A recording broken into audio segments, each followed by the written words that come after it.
Director व्हायला आला. काय प्रतिष्ठा ठेवली तालुक्याची? काय प्रतिष्ठा ठेवली महाराष्ट्राची? आणि यानंतर महत्त्वाच्या बातम्यांचा वेगवान आढावा 100 हेडलाईन्स मधून. ठाकरे सेनेच्या मुंबईमधल्या शाखा प्रमुखांची शिवसेना भवनामध्ये बैठक. उद्धव ठाकरेंचं शाखा प्रमुखांना मार्गदर्शन. आगामी मुंबई महानगरपालिका निवडणुकांच्या पार्श्वभूमीवरती बैठकीला महत्त्व.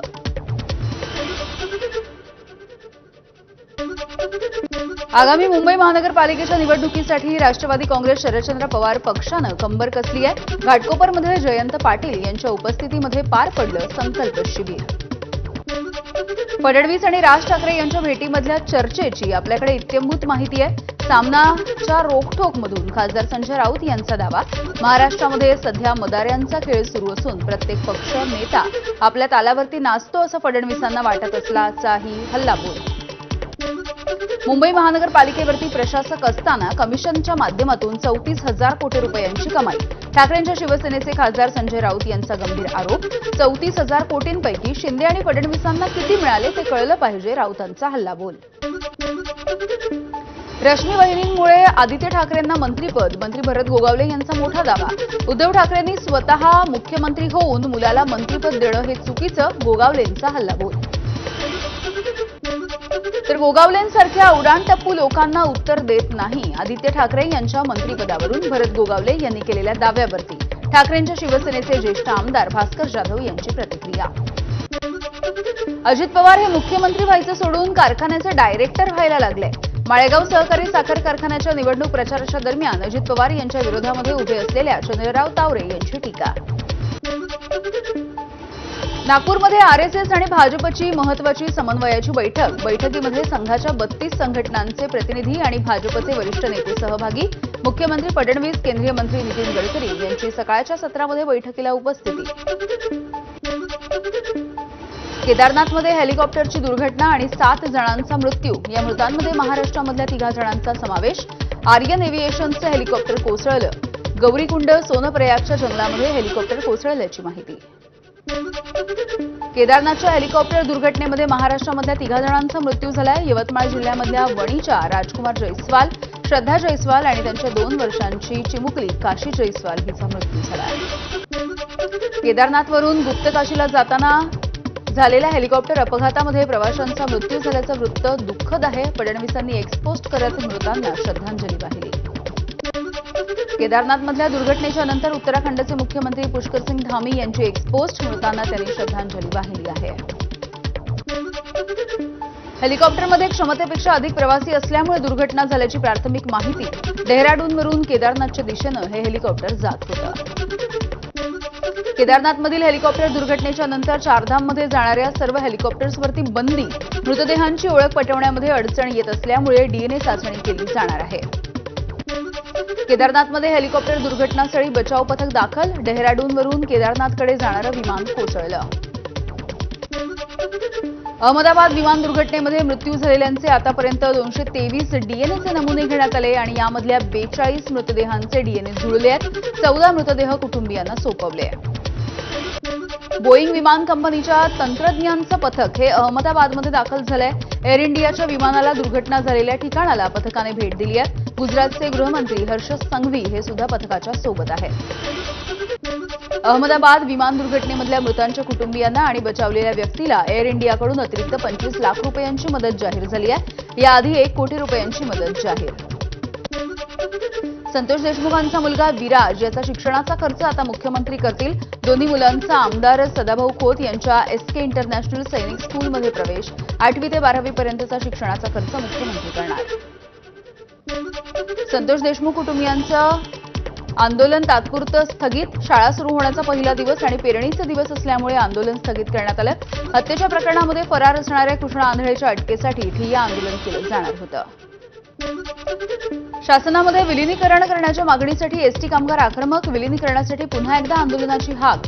एसटी कामगार संघटनेचं विविध 24 संघटनांना पत्र. सत्ताधारी पक्षामधल्या संघटनांनी नेतृत्व करण्याची केली विनंती.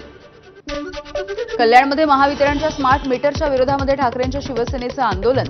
कल्याण पश्चिमेमधल्या गौरीपाडा परिसरामध्ये कैलास होम सोसायटीमध्ये स्मार्ट मीटर लावण्यासाठी गेलेल्या महावितरणच्या कर्मचाऱ्याला मारहाण. हेरिटेज वास्तू असल्यामुळे पुण्यामधल्या शनिवारवाड्याच्या 100 मीटर परिसरामध्ये कुठल्याही बांधकामाला परवानगी नाही आणि याला विरोध करत परिसरामधल्या नागरिकांचं घंटानाद आंदोलन. पुण्यामधल्या फुरसुंगी नगर परिषदेच्या कार्यालयावरती आंदोलकांकडून निषेध मोर्चा. जिल्हाधिकाऱ्यांच्या सोबत केलेल्या पत्रव्यवहारामधील एकही काम न झाल्यामुळे नागरिकांचा संताप. महिला आंदोलकांकडून प्रशासकांना बांगड्यांचा आहे. वर्ध्यामध्ये देवळी ते दिघी रस्त्यावरती खड्ड्यामध्ये उतरून युवा संघर्ष समितीचं आंदोलन. खड्ड्यामुळे दिघी गावामध्ये येणारी बस मागील 3 वर्षांपासून बंद. पुलाच्या दुरुस्तीच्या मागणीकरता युवा संघर्ष समितीनं आंदोलन केलं. नाशिकच्या द्वारका सर्कल परिसरामधल्या अतिक्रमणावरती हातोडा पडलाय. काल भुजबळांनी पाहणी केल्याच्या नंतर अधिकाऱ्यांना खडसावलं होतं आणि यानंतर आज पोलीस बंदोबस्तामध्ये अनधिकृत बांधकामांवरती तात्काळ कारवाई. मुंब्रा अपघातामध्ये मृत्यू जवळून पाहणाऱ्या टिटवाळ्यामधल्या तुषार भगतने सांगितला थरारक असा अनुभव. दुर्घटनेच्या नंतर आयुष्यच बदललं. नोकरीवरती सुद्धा गंडांतर आलं. तेव्हा रेल्वे प्रशासनानं रोजगार पुरवण्याची केली मागणी. नागपूरमधल्या लवचिक चोराचा सीसीटीव्ही प्रचंड व्हायरल होतोय. बिअर शॉपमध्ये शिरून 25,000 रुपयांची रोख रक्कम त्यानं लंपास केली आहे. शेख राजा असं या 20 वर्षाच्या चोरट्याचं नाव आहे. पोलिसांनी ताब्यात घेताच त्याने आणखी एका चोरीची सुद्धा कबुली दिली आहे. पुण्याचा सराईत गुंड अट्टी रहीम शेख याचं सोलापूर पोलिसांनी एन्काउंटर केलंय. लांबोटी जवळच्या चकमकीमध्ये अट्टीचं एन्काउंटर. पुणे पोलिसांमध्ये त्याच्या विरोधामध्ये अनेक गुन्ह्यांची नोंद.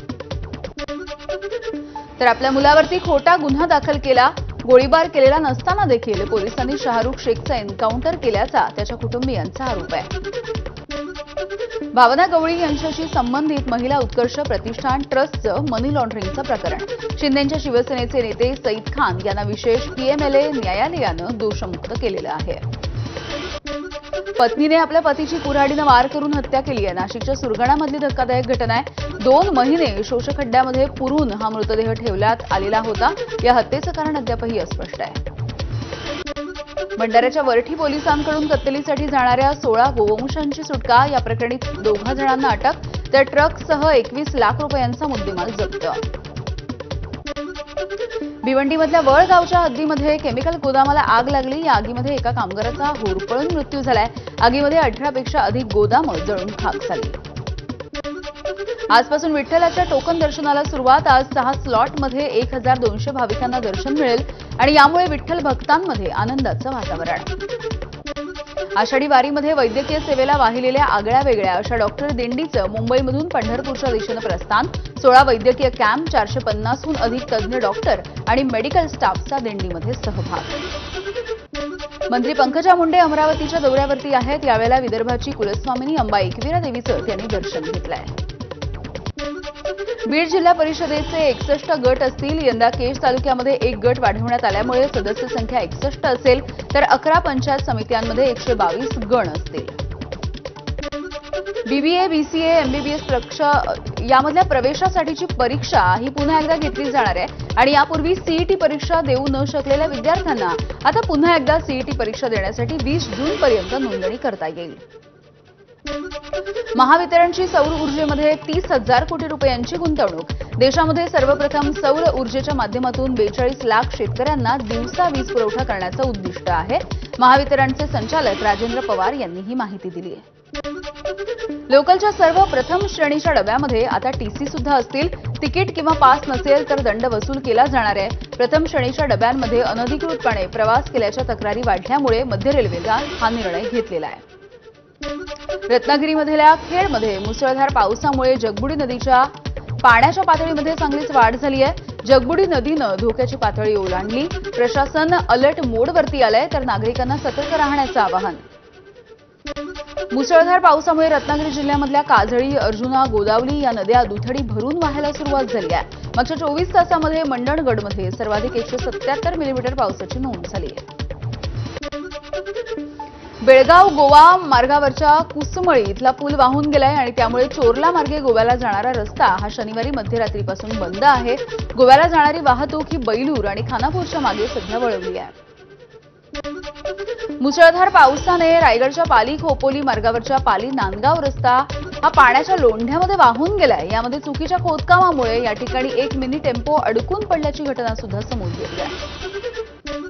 मुंबई गोवा राष्ट्रीय महामार्गावरच्या कणकवली बाजारपेठेमधल्या उड्डाण पुलाला तडा गेलाय. पुलाला जॉईंट असलेल्या रस्त्याच्या पृष्ठभागाच्या खालच्या बाजूला हा तडा गेलाय. तंत्रज्ञांची टीम सध्या घटनास्थळी जाऊन पाहणी करणार आहे.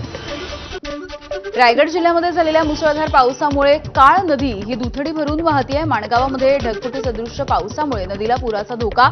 नदीकिनारी असलेल्या गावांना सतर्कतेचा इशारा. गुहागर आणि चिपळूणमध्ये आजही पावसाचा जोर कायम आहे. हवामान विभागाकडून रत्नागिरी जिल्ह्याला पावसाचा रेड अलर्ट जारी करण्यात आलाय. साताऱ्यामध्ये सुद्धा मुसळधार पावसाची हजेरी. अचानक आलेल्या पावसामुळे नागरिकांची तारांबळ होते आहे. रस्त्यांवरती पाणी साचल्यामुळे इथली वाहतूक सुद्धा काहीशी मंदावली आहे. कुडाळ तालुक्याच्या डिगज गावामध्ये मुसळधार पावसामुळे रस्त्यावरती झाड कोसळलं आणि वाहतूक ठप्प झाली. एसटी बस अडकून पडल्यामुळे नागरिकांचे हाल. वर्ध्याच्या तळेगाव भागामध्ये वादळी वाऱ्यासह जोरदार पावसाची हजेरी. नागरिकांची तारांबळ. पेरण्या सुरू असताना पाऊस आल्यामुळे शेतकऱ्यांमध्ये उत्साहाचं वातावरण. आजपासून मुंबईकरांना राखीव साठ्यामधून पाणी पुरवठा होणार आहे. वैतरणा धरणामधून 68,000 दशलक्ष लिटर तर भातसा धरणामधून 1,13,000 दशलक्ष लिटर पाणी उचलणार. मुंबईमध्ये तलावांचा साठा फक्त 9% असल्यामुळे निर्णय.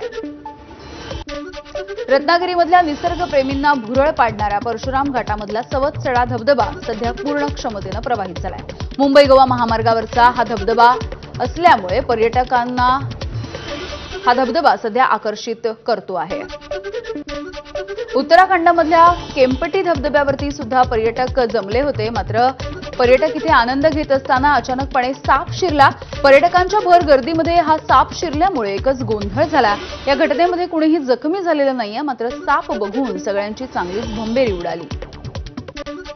गुवाहाटीमध्ये सुद्धा जोरदार वाऱ्यासह मुसळधार पाऊस कोसळतोय. अनेक ठिकाणी गुडघ्यापर्यंत पाणी साचल्यामुळे लोकांना प्रवास करायला अडचणी येत आहेत. तर घरांमध्ये सुद्धा पाणी शिरल्यामुळे जनजीवन विस्कळीत.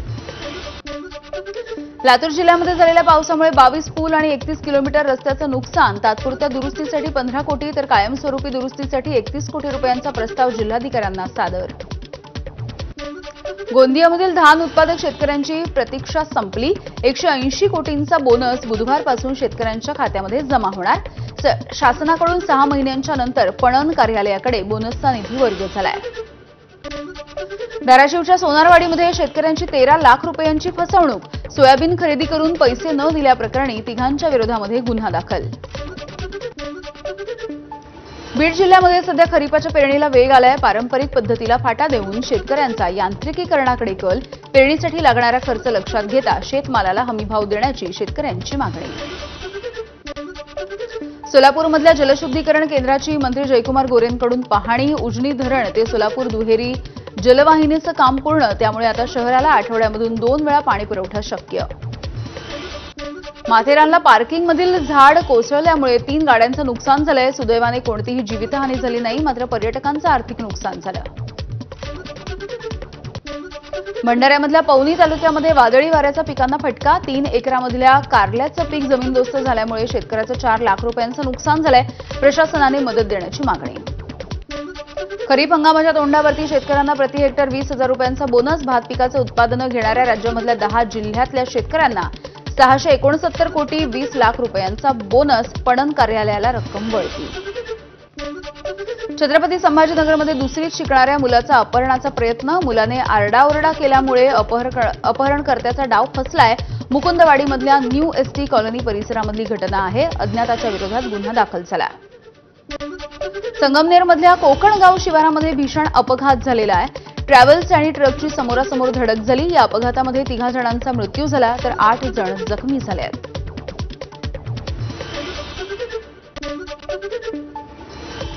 आणि आता या क्षणाची एक मोठी बातमी. उद्धव ठाकरे यांनी